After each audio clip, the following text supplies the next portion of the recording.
What's up, everybody? Welcome back to another episode of the E-commerce Influence Podcast. My name's Austin Brawner, and today I have an excellent episode for you with Andrew Faris. Andrew Faris is the host of the E-commerce Playbook podcast, as well as the CEO of 4x400, a holding company for e-commerce brands that he then runs. And today I've got an episode for operators. If you are an operator, you're going to get a ton out of this episode. Andrew's incredibly frank about the challenges he faces, the things he's been learning, some of the success that he's had, and how his mindset has changed as he's grown 5 brands. We go into like different metrics that he's looking at, reports, kind of talk about all the things he's thinking about as somebody who's running 5 brands at the same time. So I think you're going to get a lot out of this. And yeah, if you are an operator, I think you'd also get a ton out of joining the coalition. And we've got about 260 operators in the coalition. That's our company. Head over to brandgrowthexperts.com/coalition if you want to learn more and work together to grow your brand. Without any further ado, let's bring in Andrew to the show. Andrew, man, welcome to the show. I'm excited to have you here. Thanks, Austin. I have followed you from a distance and on the I think maybe the word would be lurking a little bit from the Twitter world and e-commerce world. It's not that big of a place. So I was super excited when you reached out and said, come join me. So thanks for having me. Likewise, man. I've been kind of following along on Twitter. I think that's the main area, and have been interested in what you're doing for quite some time. And just kind of, I like the way that you give a lot of like practical tips. It's one of the things that's super interesting from Twitter. Like, you're a great follow. So I'd love to start actually with kind of not a random question, but it's been bugging me. I'm like, what does this name 4x400 mean? How did you pick it? You know, that's funny because people don't ask that as much as you would think. So the first answer to that question is that I didn't pick it. Okay. It was picked originally by the folks who started 4x400. And this is actually one of the ways where I am different than a lot of entrepreneurs. I am not the entrepreneuriest entrepreneur out there. Like, I got brought over to 4x400 from the Common Thread Collective, where the ad agency where I was the head of strategy for a while. And I kind of moved over to 4x400 after it was launched as a venture by the managing partners of CTC. And so they had already kind of put together some of that basic stuff, including 4x400. So I'm not the actual founder of it, though I'm a partner in it now. It kind of didn't start that way.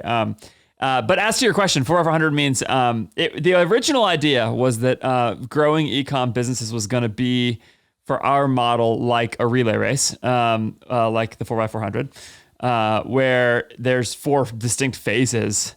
And I, to be honest, I don't even remember what each phase was supposed to be, but it was like acquisition, build, grow, and then like exit or something like that. And each of those is going to represent their own part of the journey. And you know, there's still some truth to that, but it was a clever idea from some people. We got a bunch of sports obsessed people in our organization, and so I think that's where I get. Though I don't think any of them ran track ever, so I'm not sure exactly. But that was the original idea, was that we would kind of break up, and even I think originally in our org structure, the idea was that we'd break up people into each of those segments of sort of like what they would be doing. That has not come to fruition, because when you start a business, everything you think will happen is wrong. So it all goes differently than you expect. So, and that's been certainly our experience. It's I feel the exact same way, and then you just start getting comfortable with knowing that what you expect is going to change, and that's a wonderful feeling where you're like, okay, I know we're going to start something and it's going to go somewhere and it's going to change and roll along the way. I would love to maybe get started with just learning a little bit more about kind of your background. I think from my research, you worked at, maybe pronouncing this wrong. I think I've actually purchased one of these rings, but I may be pronouncing it wrong. Is it Kalo? It is Kalo, yeah. Okay. People used to misspell it. It's Qalo.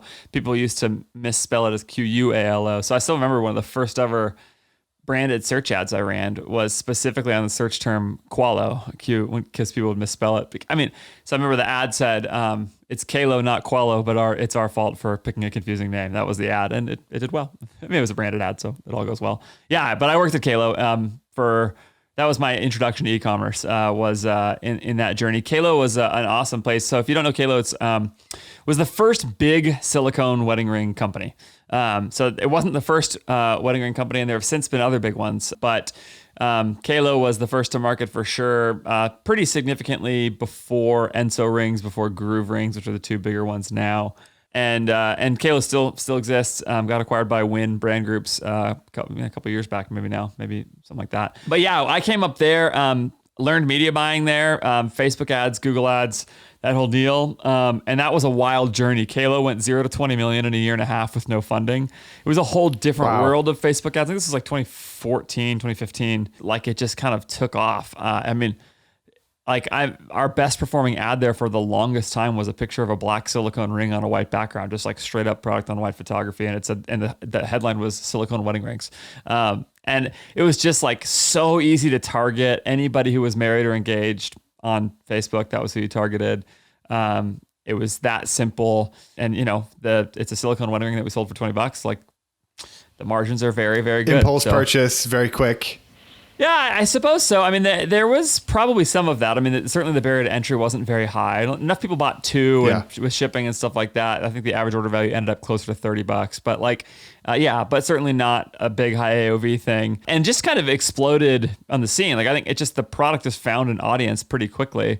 And once sort of product market fit happened, and once people were going like, yeah, I'll wear a silicone ring instead of metal ring, and they kind of see the functionality and all that, it just kind of took off from there. So there were a couple other big moments along the way, and that's a very short version of the story, but that's where I started, was a media buyer there. Taylor Holiday, who is one of our partners for over 100 Common Thread Collective. If you're a Twitter person, you've probably seen him. He was the VP of marketing there. His brother was the founder, co-founder of Kalo. And so kind of we all came up together in that org, and Taylor started teaching me some stuff early on. He had some more background in it.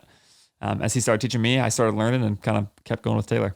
And you definitely have continued down that path and down to 4x400, which I'm excited to talk about. So I want to start, I guess I've had this question. So you've got, is it 5 brands you guys own right now? Yep. 5. Yeah. 5 brands. And I've talked about them a little bit in the intro, but I would love to hear from you. Of these 5 brands, like as you're now an operator, you're running 5 brands. It's hard enough to run one brand. What is the biggest challenge, and what's also the biggest like learning or benefit you get from each brand? Because I know they're all different. Yeah. All right. That's a huge question. The biggest challenge is cash management. I mean, we acquire brands very small. We're trying to grow them very fast, and we don't know if it'll work when we get the brand. So like, it's just like, there's a lot of my job that's like being a portfolio manager, and I'm not always that good at that. There's humans involved, and I want to like try to do right by them, and it's just really, really hard. So let me rephrase it then, because I think I can make it an easier question that I think is actually even more interesting, which is, not many people have the access to 5 brands at the same time. So if you were to take each brand and like start with one, say what's the best thing and the worst thing about running that specific brand, and describe the business, I think it'd be interesting for people who just have one brand. Yeah. That's a helpful question. So actually to backtrack a little, my journey going from the brand side over to the agency side meant that like right away something happened for me when I went from brand to agency, which is that all this stuff that I thought I knew from being on the brand side, like putting up a photo of the product with the title of the product as a Facebook ad, and then like that, just printing money. Like it turned out that doesn't work for every brand, like even a couple of years ago on Facebook. And I learned that a lot on the agency side. And so now that I'm on the brand side, but with this kind of perspective of multiple brands, because we have 5 now, we've had at some point or another 7. It is this kind of crazy thing where you realize just like sort of how different each brand is. So to your point, Bamboo Earth, our skincare brand, the best thing about that brand is a combination of margin and LTV, really LTV. We can acquire customers at scale for cheap, and they end up netting out as being valuable in the long term. They just do. And we've learned a lot about that, and the margins are great. The hardest thing about that is projecting, because there's just all kinds of factors around that. So trying to fuel the fast growth without much cash in the early days we could grow slower, I guess, and that might change things, but it just is like this constant game of trying to figure out where we are there. We also handle the production and supply chain ourselves for that brand. So organizing all of that is really, really tough. It's also a super crowded space. So there's that. Slick Products is our other biggest brand, and that's wash products for off-road vehicles. Easily the biggest challenge there, easily is margin. It's heavy bottles of liquid. They're expensive to ship. They just are. And then as well as cash conversion cycle issues there. We order some products from China. We don't have great deal terms on it, and they're in a lot of orders, and just like sitting on like trying to figure out cash conversion cycle on capital intensive inventory is tough. So there's that game is really hard. The best thing about that brand is understanding what it means. Like from a marketing perspective, it's really fun to be a brand that is in a niche space. So like that is a product for off-road people, ATV, UTV, dirt bike, people who have hobbies in a sub-community that's pretty defined. And there's some overlapping sub-communities there. Dirt bike's different than ATV, but like learning to go like find the influencers, just dig into that community and go deeper there is really fun marketing. I think you end up getting to like really think about how do we become native to this space. So in kind of a more traditional sense, I mean, skincare is like everybody, it's not like that. 31 bits. The hardest thing there has been product market fit, just establishing sort of that people want jewelry. That they want this kind of jewelry. Bits? Sorry, yeah, it's ethical fashion. So 31 Bits was very early to the ethical fashion game, kind of had a heyday a bunch of years ago, and we've been working on trying to revive that some, but really big focus on the ethical mission. So just selling jewelry has been tough. Like we get cheap clicks on our advertising. Like there's people who show some interest, but they just don't buy at the rate that we want. We've tried everything. It's really hard. Good thing there is probably margin, especially the shipping issue. It's the inverse of Slick, value to weight ratio. It's cheap to ship. It's cheap to ship jewelry all over the place. It's very cheap. So that makes your job a little bit easier in that respect for sure. Genuine Canine is leather, dog collars, and leashes, and we're adding a bunch of other animal products, like dog products along the way. And that's sort of a premium collar and leash, really beautifully, really well crafted, really well made leather goods. Good thing there is just it's the pet space, dog space in particular. It's explosive. So there's that. The tougher thing there is establishing why we are different or better than others in a very crowded space.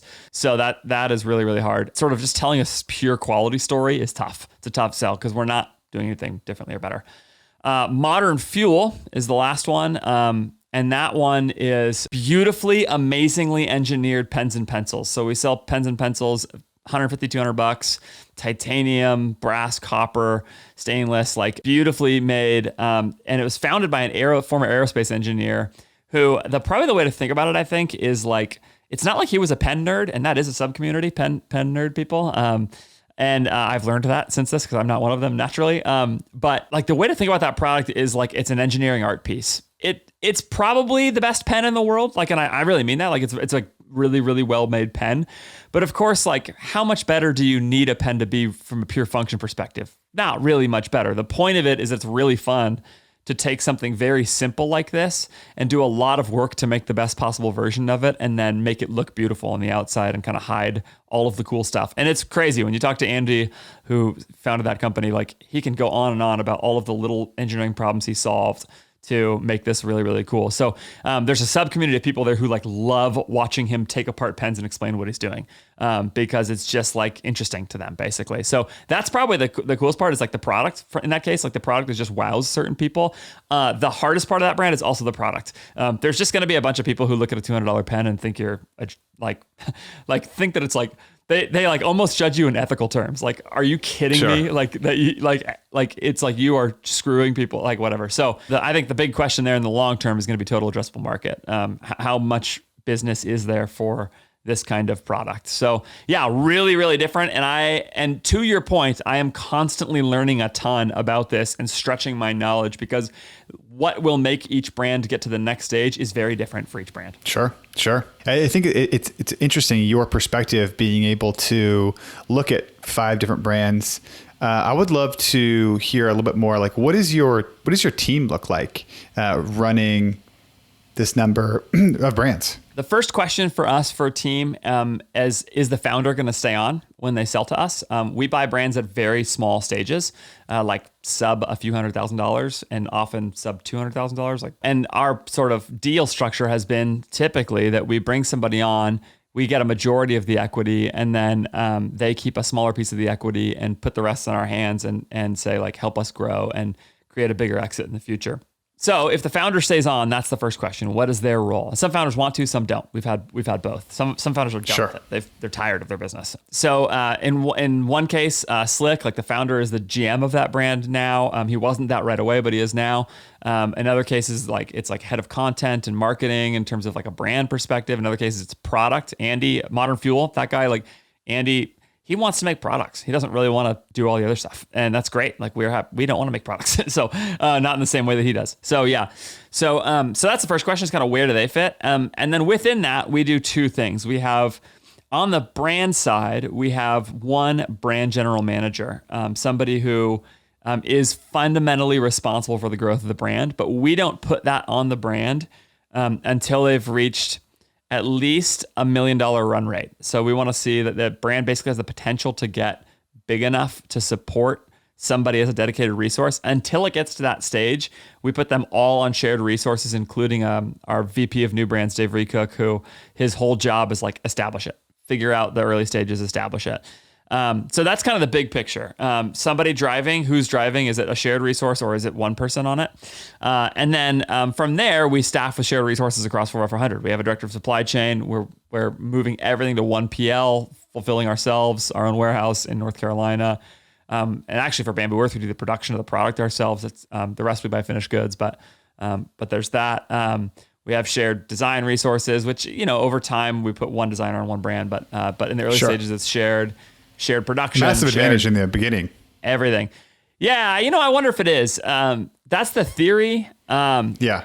The thing is, the time and the effort matter in the early stages of these businesses. And so having people's attention spread out, like sometimes I wonder if it's like a really good idea in theory, but actually if you are not like ruthlessly objective about where that time goes, and we're not, if I'm honest with you, it's really, I probably should be more so, but I just haven't been. I'm not a great process thinker. And that has stretched me as well with our organizational structure. So everything else is shared. Controller is shared across everything. I've got an HR person who's shared, all those things. Sure. Ads, Facebook ads, email, shared. I'll share it. And somebody managing those. What are some it's of the... 4x400 sort of functions as one internal agency. It's like as if you have an agency on the brand side. That's kind of what we function like across all these services. Sure. And that makes sense. That makes sense to be able to like pull in and be able to have what would seem like somewhat of a competitive advantage. So I'm always interested in what like actual, people who have skin in the game, what reports they're looking at. Like as the CEO of 5 brands, what reports are you looking at, like daily, weekly, monthly? Yeah. So the main center of that is our weekly cash flow document, just like really trying to keep a close eye on where cash is going in the organization, which means that like every Tuesday, like there's this question of how stressed out is Andrew? Like my wife is, we'll kind of wonder that. Today's Tuesday as we're recording. The answer is pretty stressed. So it just varies all the time. But yeah, so that's like the biggest thing is I'm watching cash across each brand and then into 4x400, kind of how that all moves. And then from there, how do you update that? Do you have somebody who like controller. updates that does the metrics? Okay, so they give you like a report every Tuesday. We're moving towards an ERP, and we're actually in process with an ERP, and that'll definitely help smooth out some of this stuff to get more real time metrics on more stuff. And at that point, I think I'll have a better dashboard for a lot of like even our balance sheet across everything. It's really hard to keep track of across all these brands right now. Sure. So yeah, that's a lot of what I'm looking at, and then from there, I'm working with individual players to on the team to give me other reporting. So the stuff I'm looking at, I'm working with our manager of retention to really come up with a great set of reporting for like email, and just going like, okay, help for you to see it, for me to see it, and then for me to work with him in a weekly meeting and say like, okay, what are we seeing in the metrics here? How can we make sure this is better? Same with ads between Facebook and Google and all the rest. Same with Amazon, where we have that, et cetera. And then in the middle of that, we just have a little daily report on Slack that each brand GM just punches in yesterday's revenue, yesterday's ad spend, yesterday's MER, which is our sort of blended ROAS metric, basically total ad spend against total revenue. And then yesterday's channel specific ROAS for Facebook ads. And then typically we look at contribution margin as well. So kind of just a little simple daily snapshot of those things. And then over time, I'm hoping and planning to build out more of a kind of a traditional CEO dashboard, but it's hard to do that until we have more real-time metrics. Does each brand then have a GM? So two of them, Slick and Bamboo, both have a GM. I'm kind of half the GM for Bamboo. Over time, we'll probably hire that to be a full-time person. But yeah, cool. You get a media buying background, and a lot of this conversation recently has been around the iOS update, and there's been endless amount of tweets and podcasts and blog posts about it. So you're in the mix, seeing over 5 brands. What type of an impact has it had for you so far? Like real time, I think we're recording this a couple weeks after the transition. Yeah, so nothing crazy yet, which is nice. I mean, it's going to take time for people to decide whether to opt in or not. And the modeling looks like it's working okay on Facebook. I would say the biggest impact for me so far has been that it's a whole new way of reading a Facebook dashboard because of the way attribution has changed. That's been really confusing for me.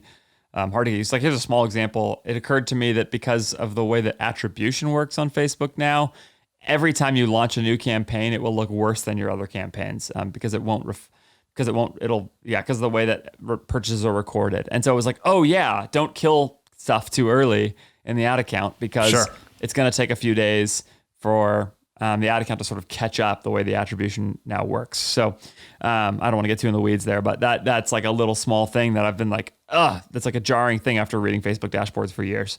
Yeah, but as far as the total impact goes, we have had one brand, Slick, where suddenly our conversion rate on the same traffic, just on that one channel, seemed to get worse.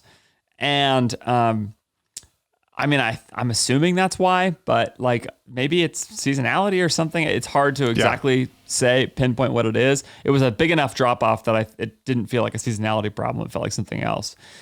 Sure. So far the world has not crashed down, which is good. Who knows though, Still time. The thing I tell myself all the time, and this is I think important, is that like, first of all, Facebook has all of the past data for people. Secondly, for sure, the iOS update doesn't change how many people are using the platforms. So as long as Facebook can properly in some way sort out, even reasonably sort of where ads should go, that should cover some of it because the inventory itself hasn't decreased. So Facebook obviously the demand hasn't decreased either. Correct. Facebook, that's correct. And Facebook of all people has the smartest engineers in the world, or some of them anyway, and the most incentive to solve this problem. So you kind of hold all those things together, and there you go. And potentially the lowest bar for ethics. It's a great point. I mean, who knows, right? Like, yeah. That's totally right. That's one of the things that I have consistently seen is, being in this space for a while, it's never trust Facebook for their word. Like if you expect something to happen, or if they tell you to invest in some platform, it's going to be there for a while. Just understand that it's probably going to be gone very soon. Yeah, right. right. So yeah, I don't know. It's interesting because I've heard basically the same thing as you. Is that it's a minor impact for most people so far, and we'll see kind of how that plays out. I'll say what it is doing for me is pushing me more and more to like get really serious about diversification of my customer acquisition approach. And I've said that before, but like I'm doing it in a new way now. That's significant. And so just investing in a lot of different places that I was not really before and starting to build those. They're just all slower builds. So yeah. Where are you investing? Like where do you see opportunity? And also with that, how do you factor in Like, how are you thinking about attribution? So to answer your first question first, I'm doing lots of things. For example, like our skincare brand, like I am taking the time now to slowly and methodically build our search marketing account, like our Google Ads account. I've just kind of resisted in the past because like it's just a bloodbath. Like as you can imagine, like toner for oily skin or whatever, like there are a lot of people who want that massively term. competitive. Right. So just like sorting through all of that and figuring out what is even possible there for me is like, it's just going to require some time, effort, and money on the front end. And I'm just kind of like biting the bullet going like, once I can get to a point where I can set my CPA bid or my ROAS bid and like kind of let it sit and then check on it once a week, like great. But until then, I'm just going to go after it. And that's costly now, but it's just like, I just want that traffic in the long term. And realistically, I should be able to convert it if my brand is any good. So there's that. And then I am looking more seriously at affiliate, particularly on SEO stuff that I care about. Like I'm looking into affiliate for top 10 leather dog collars, like those little review articles, like reaching out and trying to see if I can get placed there, that kind of thing, which I think maybe we'll have some other side benefits as well. Really continuing to try to dig into our email lists and segment well as capture a lot of email addresses. Trying to get more serious about building out our SMS. We're dabbling there, but we could be better. We could be a lot better, I think. Our Amazon's business, like we have a decent Amazon business for Slick. For other brands, we have slim to none. And I'm just getting less and less afraid of Amazon. I think it's a mistake at this point to be super afraid of it. It's risky. There's all kinds of problems with it, but everything's risky, man. So trying to take that more seriously by building out a good Amazon account and then juice that with some really good tactics, as well as just all the usual stuff. Have a great product and message it clearly. Like that goes a long way. So there's a lot of those things, and then as well as thinking about influencer seeding as something. I have friends at Kinship, KYN, that marketing agency, Kinship. They do influencer stuff, and I think that they have the smartest like influencer plan around right now, which is this seeding program that they do, where it's basically $20 an influencer. You seed product to them, and they just do all the legwork for you. Interesting. And so that's the beginning of what does that mean exactly? So seeding, you sending them products. Yeah. And then seeing if some are interested. Yeah. Essentially what Kinship's model is brilliant, I think. So it's $20 an influencer. They'll do all the work for you. They'll help you locate and identify the right people. And then say, okay, great. You got the right people. Fantastic. So let's say you do 300 influencers, $6,000 plus the cost of the product. You send it out to those people, and their method is they call it palms down. So the idea is like, when sometimes people give you something with their palm up at the same time, saying like, what are you going to give me back? They're, it's sort of like the ask comes with the give. Kinship's method is don't ask for anything, just give the products away. And what you will find is, first of all, that taps into something more human. People appreciate it more, respond more, and they end up posting organically for you. But that's really gravy, the organic posts. If they like your product, if you got good product. Yeah.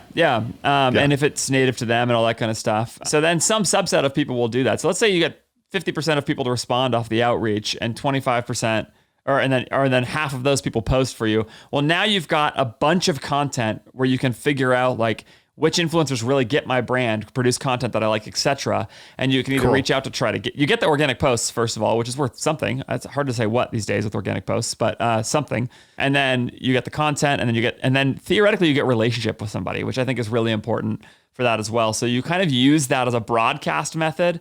Broadcasting is an old agricultural term. The idea of like throwing seed, it's like casting seed broadly. The idea is you throw seed everywhere and then some of it sprouts up. I don't know. I'm not a farmer, but that's what they tell me. That makes sense. I didn't even think about that. Yeah. So that's the reference for the word broadcasting, is that you sow seed broadly. And that's kind of what Kinship does. And I think it's so smart, like to do that and then think about how you handle the back end of that. So you get the organic posts, you get some growth there. There's real chances for virality on TikTok these days, like in a way that maybe it's harder on Instagram, Facebook. Oh, I think it's no question. It's hard. It's more challenging. Whether that leads to sales is interesting, right? Like that's one of the more challenging things with TikTok is that I've had clients who have something completely viral that just doesn't end up in that many sales. Yeah. And like that pairing that is interesting.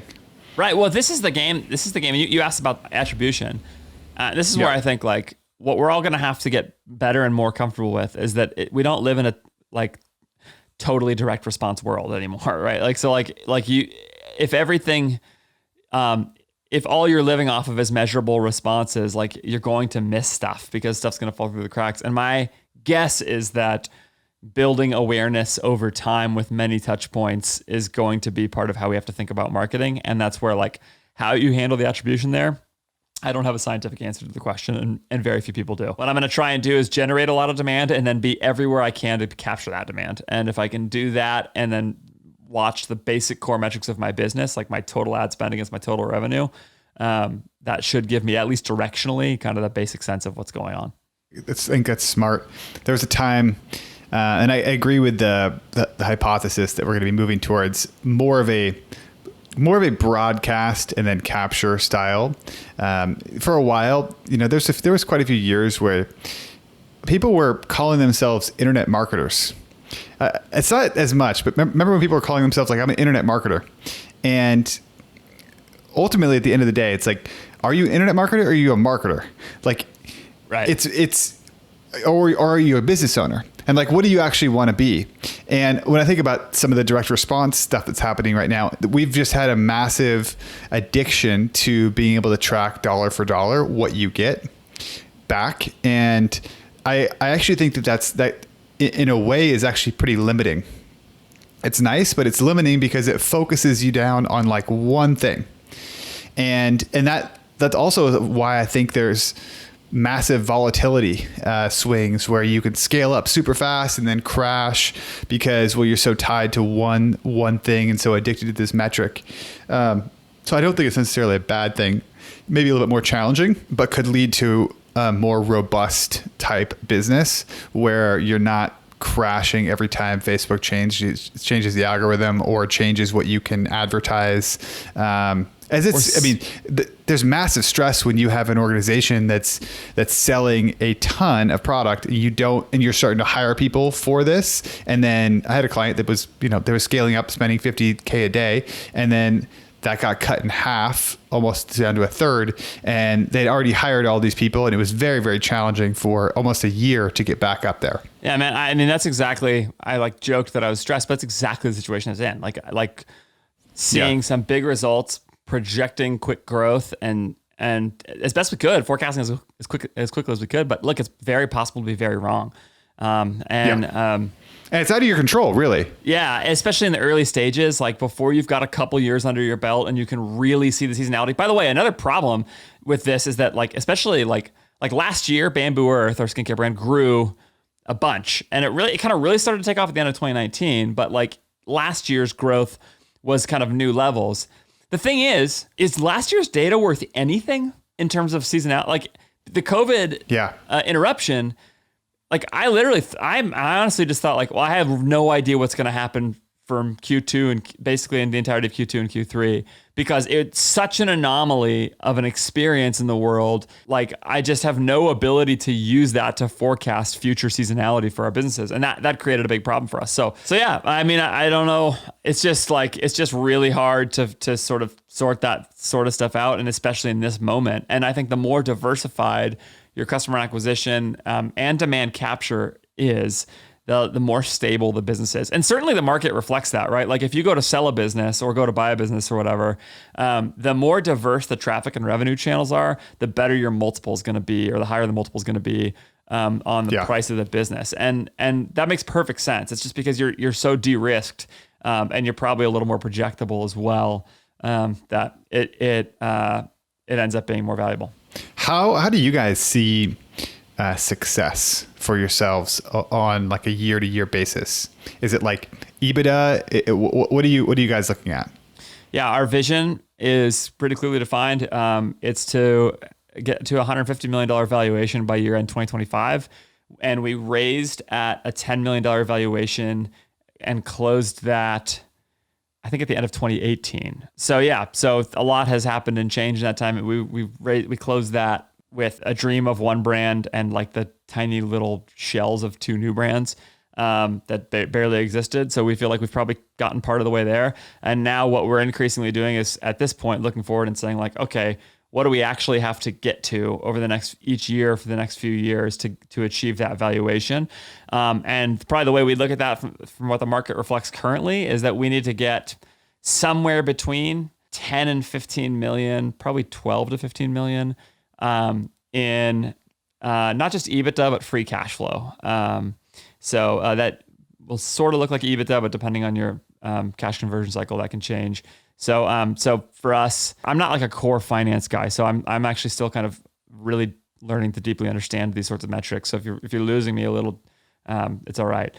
Well, I think that'd be interesting if you could, like, how do you think about, for people who hear that and they're like, what is the difference? Like, how do you think about, how do you define them as being different? And the biggest difference, so EBITDA would just be a short, essentially profit. So it's short for what? Earnings before interest, taxes, depreciation, and amortization. Is that right? Yep. So that would be, it's like, it's just sort of a way of saying profit from an accounting perspective. Free cash flow, though, is how much cash the organization is actually putting off and is not tied up in other parts of the business in working capital. So the short version of that is that, like, if you are able to collect money before you buy the product, before you manufacture the product, then you have a negative cash conversion cycle, which means that you're putting off the cash and you don't have to tie any of it up in storing inventory. And that's the main problem for all of us in e-commerce, is inventory storage. So the more working capital intensive a business is, typically that's going to reflect in things like how good of terms you have with your manufacturers, and so if you can pay later for products, then you're going to have better. You're not going to have as much money tied up in inventory, and if you are able to basically have less cash tied up in those places, you're able to have more free cash flow. That's really the basic idea. So that is right now the market values free cash flow more than anything else, and it's kind of that simple. If you want like a basic primer on this, what I would look up is How Finance Works by Mahir Desai. Maybe Austin, I don't know if I could put this in a show note or something like that for you, if that's workable at all. Yeah. Cool. And there's like even a little simple YouTube video that he did of an hour lecture, I think at University of Toronto or something, where he he's a Harvard business school guy and just says, like, here's the basics of thinking about finance in these businesses, and walks through some examples. But yeah, so putting off cash in that respect. So the better your terms are with your manufacturers, the more money you can collect up front for products, all those kinds of things, that's going to be what is putting off cash flow. It's that you can actually pocket your profits. They all improve your valuation. Big time. Yeah. So obviously you've been on a journey here, learning as you go, documenting it in public, which is super cool.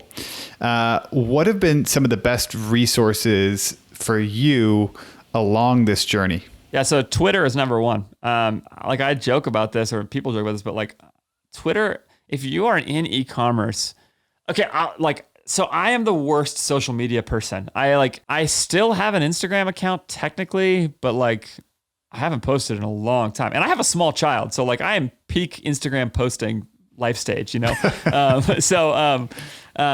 yeah, I just got a TikTok account because like my coworkers were like, "You need to do that." And I got it just so I could look at stuff like that. That is who I am. I just hate it. Taylor told me a long time ago. Taylor Holiday, he said, "Hey, just get on Twitter, get involved in the conversation, and just discipline yourself to tweet regularly. Try to provide some value." So I've done that. And it has been great. It is awesome. People are very, very like free with their information that they're sharing. They're just like kind and warm. Like, this is how we met, Austin. Like, and I've hired multiple people off of Twitter who have been great additions to our team. So get involved with e-commerce Twitter. Go look up Websmith 2PM Inc. He's got a Twitter list. I think he's at Web on Twitter. He's got a Twitter list that is like, here's a bunch of e-commerce people to follow. Start there, see who they interact with. There's like 100 people on there. And then that'll get you going. So do that and see what the conversation is. Another one is actually, this is going to sound so self-promotional, but CTC, the agency that owns 90% of Over 400, puts out incredible content right now. They really do. Aaron Orndorff leads that. He is the VP of content, VP of marketing at CTC, and he works very hard to get real metrics from our brands. He is constantly tapping on my shoulder and saying, "Hey, I need this, I need that, I need this." And because we have our own brands, we feel pretty free to share the metrics. So we do that. And so keep up with him at Aaron Orndorff, and then just go look for his content from CTC. The other one is e-commerce Fuel. So that's a closed community for e-commerce operators. It is incredible. Andrew Darian built that, e-commerce Fuel. Go listen to his podcast. just really, really, really good stuff. So that's the stuff that I would say is like kind of go-to places. The e-commerce fuel conference is amazing. Yeah, so if you are an operator, it's all for operators, e-commerce fuel is. So really, really good. And I would be ridiculous if I didn't say Admission, which is a CTC education platform. Really, really good too. It's like constant video community conversation around how to do it. So youradmission.co. So there's a few of the ones that come to mind. Having said all of that, the answer is experience. I can't believe how much better I am at e-commerce today than I was a year ago, than I was 2 years ago. And it's not because I'm so great. It's because just every year brings new knowledge, gets me deeper into stuff I didn't know, exposes things that I thought I was good at that I'm actually bad at. And there's no substitute for that, man. It's just hard fought and all of that. So I think the other thing is just hang in there, talk to people, and you'll learn. So those are the ones that come to mind. What do you feel like you have gotten, like as a leader, how have you changed and evolved? What's different about Andrew Faris today than 2-3 years ago? My perspective on how to grow brands has definitely changed. I am all the time thinking about everything brands do as opposed to like marketing and acquisition channels. I'm really trying to think more about product development and releases and marketing moments and all of that mixed with sort of everything else about how a business operates, including some of this finance stuff that I'm talking about. I was just totally blind to. I'm really not very good there. I'm trying to get a lot better. I think I'm getting better as a manager. I have a couple issues there. One of them is that I'm a people pleaser and I'm pretty non-confrontational by nature. And that I think that I mean well. And so people will be gracious to me because I try to really believe the best of people on my team. I mean, if I can't believe the best of you, then I would fire you actually.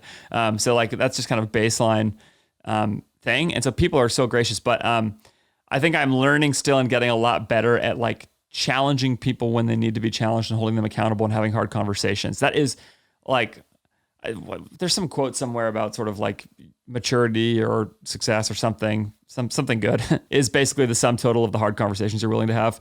I think that's pretty true. I think that's pretty true. And for me, like this is human stuff. Like this is the kind of stuff I've like talking to my therapist about. Like, I don't know that there's much of a way to get better besides to kind of figure out, wait, what am I fearing when I'm being a people pleaser or whatever? Like, what am I afraid of by stepping into confrontation, and what anxiety do I feel in that situation? And like, the reality is like all of us are just people, and when we come to work, we like to think that we're one person out there and another person at work and we can bring our work selves or whatever. It's not true. Like, you are who you are. And so like, if there's stuff like that's holding you back, you just got to work it out.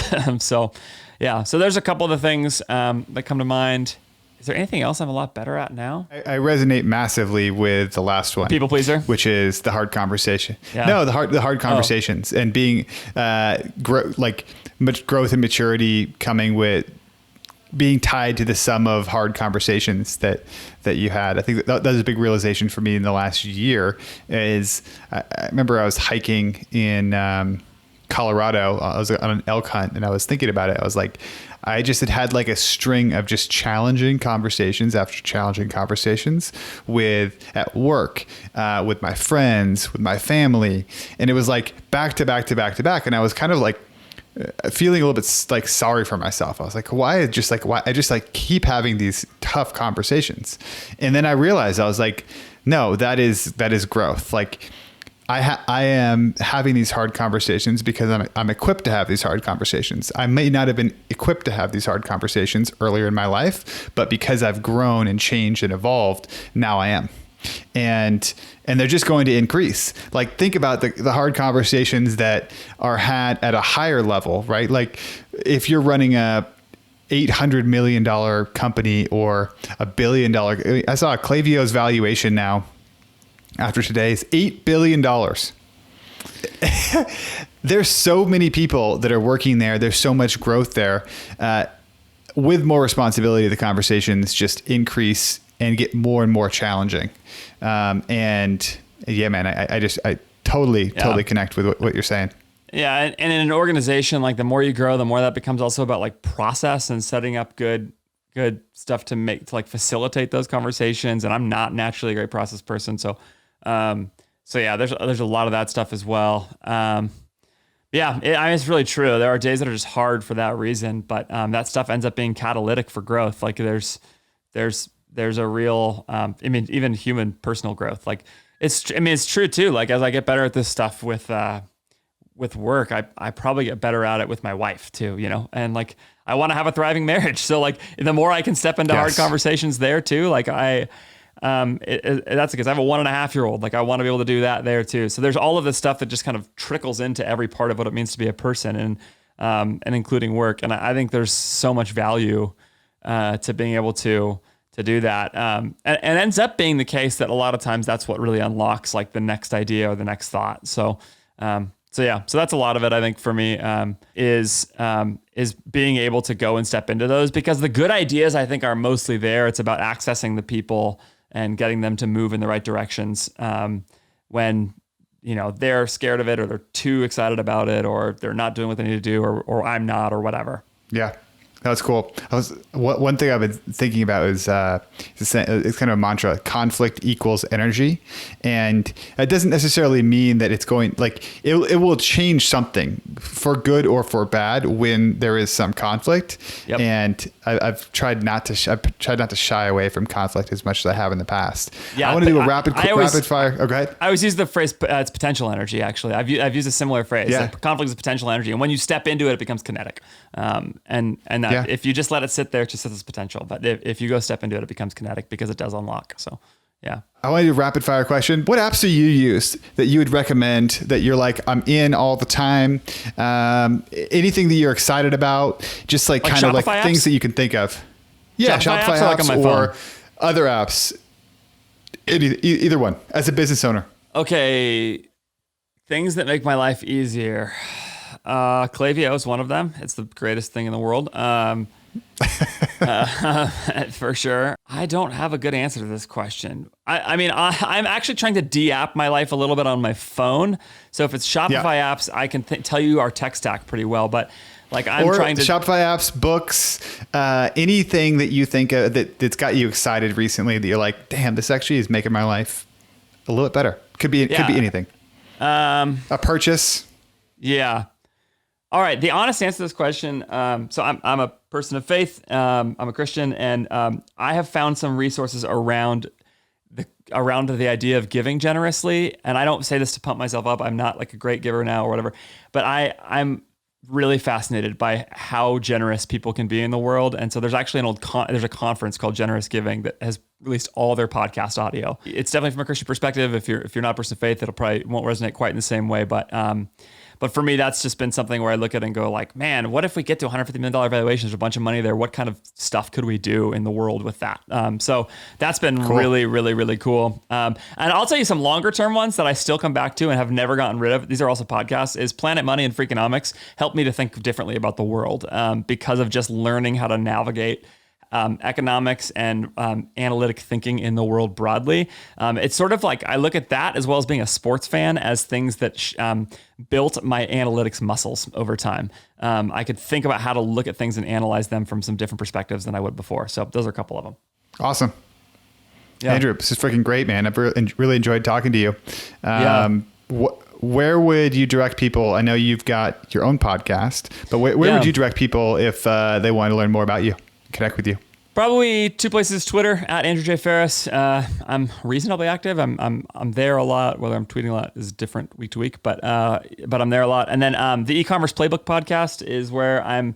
What we do is every week I just get into this room that I'm in right now and record something that's going on in our business in real time. I really try not to hide the bad stuff. And it's not like just me gloating all the time about things that are working, because that would be a lie. They're not all working. And actually the genesis of the podcast was Aaron Orndorff telling me, I want you to bleed on camera. It actually is not on video anymore, but on audio. But this one anyway. Is. Yeah. This one is, if you want to go on YouTube and check it out. Yeah, there you go. So the e-commerce playbook podcast, like what I try and do a lot of is just say, here is exactly how it's going with total honesty. Cool. That's what we do week in and week out, and just kind of walk through, here's what I'm learning from each of those 5 brands. Andrew, it's been a pleasure. Thank you, man. Hey, thanks, Austin.